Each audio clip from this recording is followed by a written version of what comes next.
మళ్ళీ అధికారం నేను చెప్పిన తర్వాత మీరు చెప్పండి, నేను వింటాను కదా.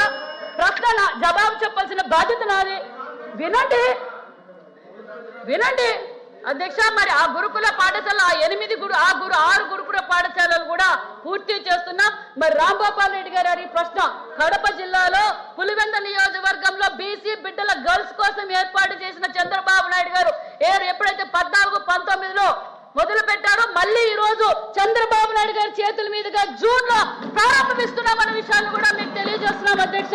ఇది బీసీల పైన ఉన్న బాధ్యత నిబద్ధత అన్న విషయం కూడా మీకు తెలియజేస్తున్నాం అధ్యక్ష. అంతేకాకుండా మరి ఏదైతే రాయలసీమ ఉత్తరాంధ్రలో డిమాండ్ ఉందని తెలిసి అధికారంలోకి రాగానే మరి 2 గురుకుల పాఠశాలలు కూడా చిత్తూరులో ఒకటి, అనంతపురం సత్యసాయి జిల్లాలో శాంక్షన్ చేశారు. మొన్న 2 రోజుల కింద రివ్యూ చేసినప్పుడు కూడా అంటే ముఖ్యమంత్రి గారు బీసీల పైన ఉన్న నిబద్ధతతో మరి 10 గురుకుల పాఠశాలలు కూడా శాంక్షన్ చేయడం జరిగింది. దానితో పాటు 10 సొంత భవనాలకు కూడా 500 కోట్లు సాధ్య నిధులు కూడా కేటాయించారన్న విషయం కూడా మీకు తెలియజేస్తున్నాం అధ్యక్ష.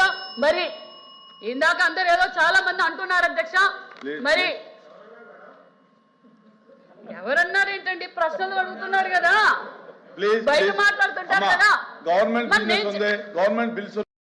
వచ్చిన తర్వాత మా సభ్యులు నేను జవాబు చెప్పాల్సిన బాధ్యత మంత్రిగా నాకు ఉందండి. కాబట్టి బీసీ హాస్టల్స్ గురించి చెప్తున్నారు అధ్యక్ష.